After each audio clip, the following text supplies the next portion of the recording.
मैंने कहा रिश्ता पक्का समझूं मैं फिर? तो कहती हाँ। भाई रे, तो भैया अब हम मिस्टर मिसेज होने वाले थे, हमारा रिश्ता तय हो गया था। अब मैंने सोचा कि यार पढ़ाई वढ़ाई हो गई, वो तो टॉपर थी, आई थिंक डिग्री लेने के लिए वो यहाँ पर ऐसे फोटो नहीं होती अखबार में फोटो खींचती ऐसे करके, वो खिंचवाने आई थी। और मैं 36% वाला, मैं बस पास हो गया था। फिर हम घर गए, हमने जो रीति रिवाज होते हैं रिश्तेदारों को बोला ये करो, हमने सब किया। और उसके बाद अब यार ये मत पूछना कि शादी कैसे हुई यार प्लीज, क्योंकि इससे पहले मैं तुम्हें बता दूं, जब मैं सोकर उठा ना, मेरे कमरे में मेरी शादी का कार्ड पड़ा हुआ था। और जब मैं शादी का कार्ड उठा के नाम पढ़ने वाला हूं मैं 22 साल बाद, मैंने जैसे ही नाम खोला, खोलते मैंने रख दिया। तो उसका नाम था तारा। एक मिनट, अभी कभी कभी पागल हो, उसका नाम था तारा अरोड़ा। अभी कहाँ रुके यार, उसका ना पूरा नाम था तारा अखिल अरोड़ा। जिसका नाम सुनने के लिए मैंने 22 साल इंतजार किया, जब आज साला नाम पड़ा था उसका नाम मेरे नाम से जुड़ के, यार क्या फीलिंग थी यार। अभी थोड़े दिन पहले चंद्रयान गया था ना, जब आपको पता ना चांद पे अपना रॉकेट गया था, ऐसा समझो कि उस चंद्रयान के टोपे में मैं ऐसे बैठा हुआ था और मैं आसमान की सैर करने चला गया। ऐसी फीलिंग थी मेरी यार। और उसके बाद भी मैं रुका नहीं, उस चांद पे पहुंच के मैंने खुद ही फ्यूल भर के 2-3 चांद और डिस्कवर कर दिए। ऐसे मैं 7वें आसमान पे था भाई। उसके बाद अब यार शादी तो बहुत बोरिंग होती मेरे हिसाब से, होना निकल गई बस। मैं बैठा रहा, लोग हल्दी मलते रहे, पानी मारते गए। फिर हमने ऐसे ऐसे अंगूठियां पहनाई, उसके बाद हमने ऐसे वरमाला पहनाई। ये ना ठीक ठाक है, सबकी नॉर्मली होती है, मेरी को ज्यादा खास नहीं थी। क्योंकि अब मैं जो तुम्हें बताने वाला हूं ना, बहुत ज्यादा एक्साइटेड है, एक्साइटमेंट से भरी है। पता है क्या हनीमून पे क्या हुआ था?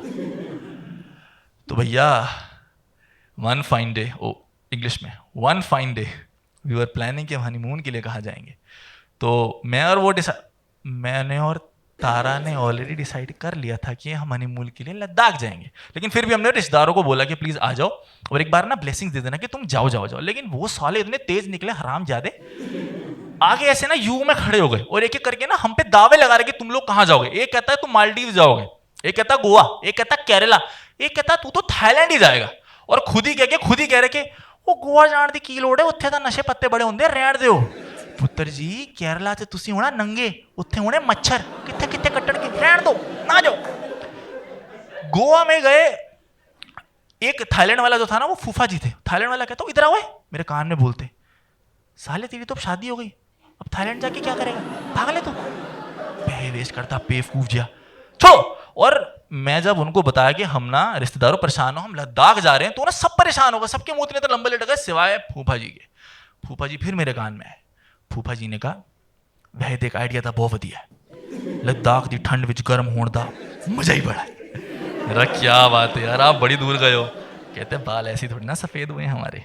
मैं ठीक है जी, तो हम लद्दाख जाते। तो भैया हम फटाफट से लद्दाख पहली फ्लाइट करके पहुंच गए। हम ऐसे ठप करके पहुंच गए लद्दाख। हमने एक कदम बढ़ाया, हमने वहां का सबसे महंगा रिजॉर्ट बुक कर लिया। हमने एक कदम बढ़ाया, हमने वहां का सबसे महंगा हनीमून स्वीट बुक कर लिया। उसके बाद हम कूद पड़े। अबे थक गए थे, कितनी गंदी नजर से देख रहा, थक गए थे, लेटे हुए थे, रेस्ट कर रहे थे। तो फिर तारा बोली कि यार अब ना लेटे लेटे परेशान हो जाएंगे, चल बाहर चलते हैं। उसने मेरा हाथ पकड़ा, मुझे बालकनी की तरफ ले गई और ना चांद दिखाने लगी और बोलती अखिल तेरे को पता आसमान में तारे क्यों होते हैं? मैंने बोले कोई पूछने वाली बात है, तारे हैं तो हैं, क्या हो गया? फिर वो कहती आसमान में इतने सारे तारे इसलिए होते हैं क्योंकि हर किसी का ना अपना एक तारा होता है, और अगर उसे वो तारा मिल जाए ना तो इतनी जोर से चमकता है ना कि वो जो चांद है ना साला वो कमबख्त फीका हो जाए। जब मैं तुझे याद करती थी, पता तू कौन से वाला तारा था? मैंने बोला यार एक बात बता, फैंटेसी तारों से 9 इंच 6 इंच का क्या फर्क पड़ेगा, जमीन पर होती तो बात अलग होती। लेकिन मैंने फिर अपने आप को बोला छोड़ यार, अपना तारा ढूंढते। मैं वो वाला था, वो वाला था, वो वाला था, वो वाला था, वो वाला था, और मैं तारों में ऑलमोस्ट खोने लगा था। इतनी देर में मैं पीछे मुड़ा तो वो मुझे ऐसे देख रही थी जैसे कोई काली रात में बड़े से चांद को देखता है। फुल रोमांटिक माहौल, हनीमून में तो और क्या होगा। मैं धीरे धीरे उसकी तरफ गया, मैं उसके एकदम नजदीक आया और नजदीक आया, बस ऑलमोस्ट के होने वाली थी। इतनी देर में साला फोन बज पड़ा। और इस दिन मुझे पता चला एक्चुअली मैं ऐसी फोन बज पड़ा, good timing bro, full power. और हुआ क्या, उस दिन मुझे एहसास हुआ कि जो बुजुर्ग लोग थे ना उनके इतने सारे बच्चे क्यों होते थे। क्योंकि देखो मैं यहां से गया, इसके बाद इस पोजीशन में आना था, मगर आ नहीं पाया क्योंकि फोन बज गया। इसलिए हमारे बुजुर्गों के नानी दाद को पता नहीं कितने बच्चे होते थे। फिर मुझे बड़ा गुस्सा आया, वो फोन था फूफा का। मैंने फोन उठाया, मैंने बोला हाँ फूफा जी क्या हाल है? कहते हाँ भाई आ गई गर्मी। मैंने बोला नहीं भी कुछ करने लगे थे, आई नहीं है, आ जाएगी।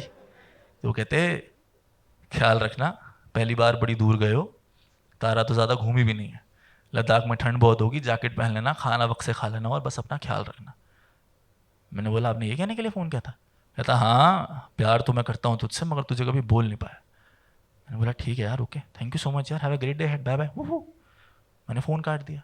और उस वक्त ना मेरे को पता चला कि परिवार ना कितना इंपॉर्टेंट होता है।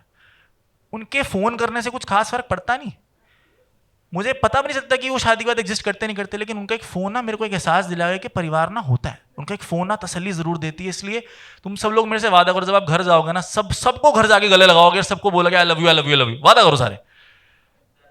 थैंक यू यार। अब मैं फ़ोन में ना थोड़ा गीला हो गया था आंखों से, लेकिन ये वक्त ना कुछ और गीला करने का था। तो मैंने अपनी आंखें पोंछी और मैं गया। Are you guys ready? लेकिन जैसे मैं कमरे में गया ना, कमरा खाली था और वहाँ पर एक चिट्ठी पड़ी थी जिस पे लिखा हुआ था baby don't miss me much, मैं अभी आई। मैंने बोला अरे रे चली गई तो घूमने फिरने गई, किसी को क्यों पूछना। तो मैंने सोचा अब कमरे का कुछ मेक ओवर करते हैं। कमरे में ना ज़्यादा हनीमून वाइब्स नहीं आ रही थी और मैंने ना हिंदी पिक्चरें बहुत देखी, बहुत देखी। तो मैंने सोचा कि कमरे को ना इस तरह से करते हैं कि जैसे तारा कमरे के अंदर आया ना, सबसे पहले बोले ना कर जरा भी फिकर, मिला मिला नजर से नजर, आजा तुझे हेवन दिखाऊंगी। तुम्हारा तो पता नहीं मुझे, लेकिन I definitely know what to do. तो मैं तैयारी में जुट गया। मैंने फ़ोन देखा, फ़ोन ये पड़ा था। मैंने रिसेप्शन पे फ़ोन बुलाया, मैंने बोला वेटर हमारा हनीमून है, इंतजामात करो। वो कहता नमस्कार सर, मेरा नाम चंदन है, मैं आपकी क्या सहायता कर सकता हूँ? मैंने बोला तू ऐसे क्यों बोल रहा है? कहता सर हम यहाँ ऐसे ही बोलते हैं। मैंने बोलता रहा, फिर ऑर्डर लिख फटाफट। मैंने बोला वेटर आते आते ना एक गुलाब की पंखुड़ियों का गुलदस्ता लेते आना। मैंने फ़ोन काट दिया। मैंने फिर फ़ोन मिलाया, मैंने बोला वेटर आते आते ना वो तुम तौली से बत्तख बनाते हो ना, वो भी लेते आना। मैंने फिर फ़ोन काट दिया। मैंने फिर फ़ोन मिलाया, मैंने बोला वेटर आते आते ना वो तौलिए लेते आना और मखमल की चप्पल भी। मैंने फिर फ़ोन काट दिया। मैंने फिर फ़ोन मिलाया, मैंने बोला वेटर आते आते ना चखना और वाइन के ग्लासेस लेते आना। मैंने फिर फ़ोन मिला दिया। मैंने फिर मिलाया और बोला वेटर आते आते ना पनीर टिक्का लेते आना। मैंने फिर फ़ोन काट दिया। मैंने फिर मिलाया और बोला वेटर, इससे पहले मैं कहता सामने से कहता सर हनीमून मनाने भी मैं ही आ जाऊँ। मैंने लिया 3 सेकंड का पॉज, फिर मैंने बोला आजा। फोन पे ना फटने की आवाज नहीं आती, लेकिन उसकी फट गई थी, इसलिए मैंने कवर करने के लिए बोला छोड़ छोड़ भाभी के लिए कमरा तैयार करने के लिए आजा आजा आजा आजा। फोन काट दिया भैया मैंने। 3-4 मिनट के अंदर वो थाली तैयार करके आ गया। उसमें क्या क्या था, मैंने थाली पकड़ी और सच्ची बड़ा कुछ था। और उस दिन ना मतलब इंसान ना हर दिन कुछ ना कुछ सीखता है। मैंने उस दिन सीखा कि कैंडल के अंदर सेंट भी होती है। मैंने ऐसे उसको लगाई और मैंने जलाई और उसे देखता रहा कि अभी आई खुशबू, अभी आई खुशबू, अभी आई खुशबू। खुशबू आई नहीं। फिर मैंने उसको पढ़ा, उसमें लिखा था कि जब तुम जलाओगे बुझाओगे जो ऐसे ऐसे करके निकलेगा ना, वही तो खुशबू है। तो मैंने करके उसको साइड पे रख दिया। फिर मैंने पंखुड़ी ऐसे ऐसे फैलाई और बत्तख उठा के बीच में रख दी और कुछ करने को था नहीं। फिर मैंने सोचा कि यार नहा लेते हैं। तुम्हारे लिए एक प्रोटीन, जब भी कुछ ऐसा काम करने निकलो ना, नहा जरूर लेना यार, बड़ा मजा आता है। तो मैं 40 मिनट जाके बढ़िया ऐसे रगड़ रगड़ के नहाया। उसके बाद अब मैं कमरे में अकेला था। लौंडो तुम रिलेट करोगे, लड़कियों में तुम्हें सिखा दूं कि जब लड़के घर में अकेले होते हैं ना और उनके पास से उनका फ़ोन होता है, तो वो ना वो काम करते हैं जो अक्सर मैं हनीमून पे करने आया हूँ, मगर वो अकेले करते हैं। तो मैं इधर घूम रहा था, मैं इधर घूम रहा था, मैं कंट्रोल कर रहा था कि यार ऐसे अच्छा थोड़ी लगता उस दिन यार। तो मैं इधर घूम रहा था, लेकिन फिर मैंने सोचा घूमते घूमते चल फोटोज़ देख लेते हैं। तो मैंने फ़ोटोज़ खोल ली, तो भैया मेरे फ़ोन में 11,000 फ़ोटोज़ हैं और उसमें सिर्फ 10,500 फ़ोटो सिर्फ उसकी थी। तो मैंने शुरू कर दिया भैया एक एक करके। अच्छा हम यहाँ खा रहे हैं, अच्छा यहाँ हम पी रहे हैं, अच्छा अच्छा ओहो हो। और करते करते करते ना मैं आखिरी फ़ोटो तक आ गया जिसमें हमारी शादी की फ़ोटो थी। और ये फ़ोटो इतनी खूबसूरत थी ना, मैं उसको कहा था कि जब हम घर जाएंगे ना सबसे पहले ऐसी दीवार की सबसे बड़ी फ़ोटो लगाएंगे, क्योंकि इंडिया पाकिस्तान का तो नहीं पता भाई, मैंने तेरे पे फतेह ज़रूर पाली थी 22 साल बाद। तो इसका तो बड़ा सा एक उस पर हार भी लगाना बनता है यार, मज़ा आ जाएगा। मैं फिर खो गया फोटोज़ में, मज़े लेता रहा इतने देर में घंटी बजी। जैसी घंटी बजी ना, मैं अधनंग अवस्था में था, तो मैंने वो बाथरोब होता ना महंगा सा, मैंने वो पहन लिया। मैं गया और जैसे ही गेट खोला ना, तो ना सामने चंदन खड़ा था। हाँ भाई। तो कहता सर नमस्कार, कैसे हैं? मैं बोला बढ़िया, तू बता। कहता सर आपको आना पड़ेगा। मैं बोला बताओ, ऐसे ही आ जाऊँ कपड़े पहन के आऊँ? तो कहता नहीं सर आप ऐसे ही आ जाओ, कोई बात नहीं। मैं बोला ठीक है भाई। तो मैंने बाथरूम पहन के मैं जा रहा हूँ और जा रहा हूँ जा रहा हूँ जा रहा हूँ जा रहा हूँ, और जाते जाते ना उसने मेरे को बड़ा से राउंड समझ सीधा रिसेप्शन लेके गया, वो मेरे को पूरा घुमा के लेके गया। और जैसे ही मैं रिसेप्शन पहुंचा ना, तो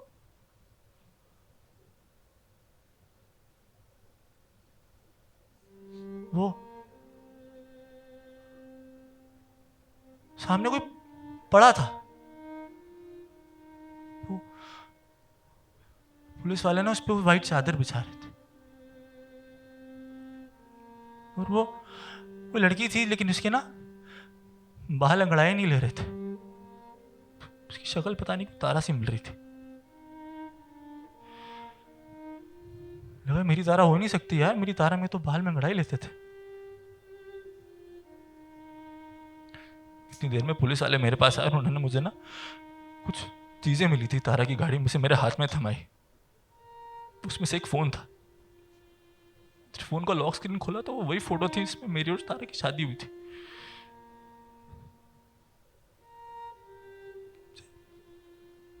मुझे समझ नहीं आया मैं क्या करूं। मैं तारा के पास गया। मैं जब तक वहां पहुंचता, किसी ने वो व्हाइट चादर तारा के मुंह पे डाल दी थी। मैं कुछ समझ नहीं आ रहा था मैं क्या करूं। उसके पास जा रहा था, उसके पास जा रहा था। मैं अक्सर ना तारा को जब वो सोती थी ना, तो उसमें बड़े प्यार से बुलाता था, कहता था तारा उठ जा, तारा उठ जा, तारा, तारा, तारा, तारा उठ जा, तारा, तारा, तारा। तारा नहीं उठी। पुनः मेरी बातों का जवाब भी नहीं दे रही थी। चंदन को पूछे कैसे हो, तो चंदन कहता मुझे नहीं पता। तब तक सब लोग जा चुके थे। 22 साल मैंने इस दिन का इंतजार किया था कि उस दिन के बाद से हम लोग अपनी सारी जिंदगी साथ बिताएंगे। और तारा, क्या बोलूंगा फूफा जी को कि मैंने तारा का ख्याल नहीं रखा? क्या बोलूंगा?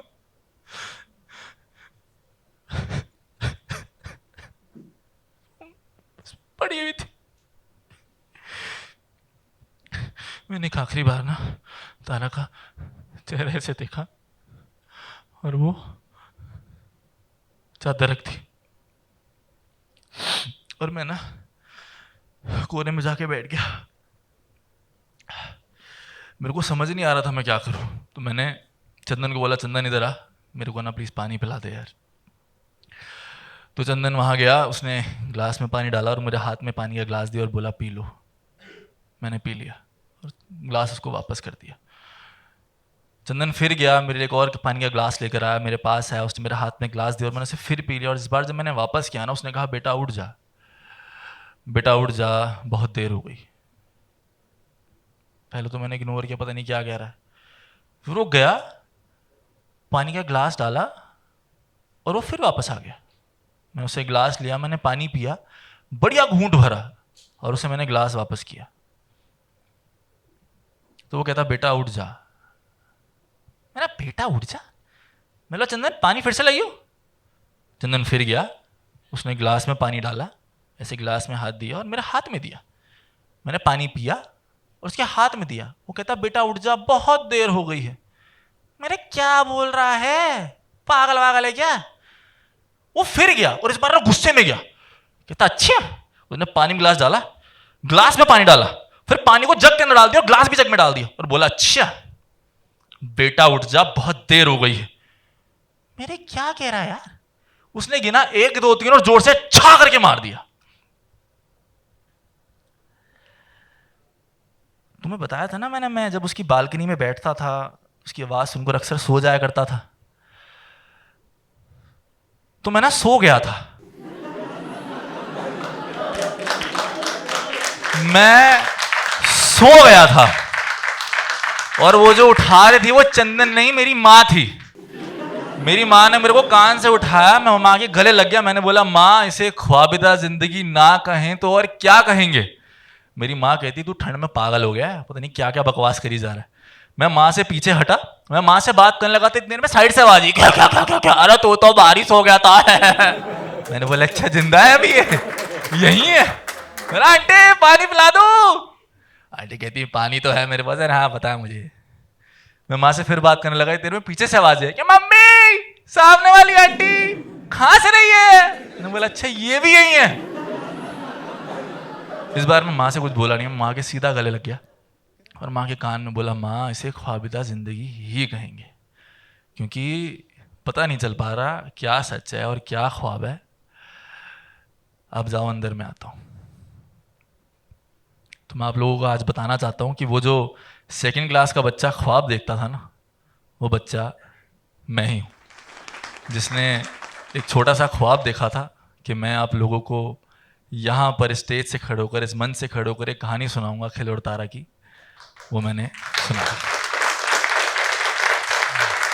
ये ख्वाब पता नहीं सच है कि झूठ है, इसलिए मुझे आज तक अभी तक यकीन नहीं हो रहा कि मैं यहाँ खड़ा हूँ आप लोगों के सामने, कहानी ख़त्म कर चुका हूँ। और एक मेरा छोटा सा ख्वाब और था कि जब मैं कहानी अंत करूँगा ना, अपने अखिल अरोड़ा शो का अंत करूँगा, तो एक लाइन बोल कर करूँगा और वो होगी welcome to the Akhil Arora show.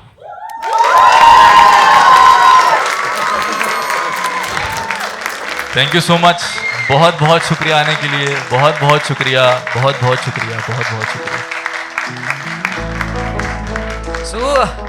That's Akhil Arora for you. अरे एक बार इनके लिए आप खड़े होकर अगर तालियां बजा दें तो हम सबको बहुत अच्छा लगेगा। Thank you. अगर आपको अच्छा लगा हो, थैंक यू।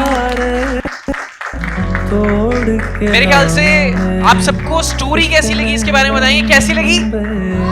तो ये शोर करके आपने बताना आप सबको स्टोरी कैसी लगी। आप बताएंगे विद द काउंट ऑफ 3, 2, 1 कैसी लगी।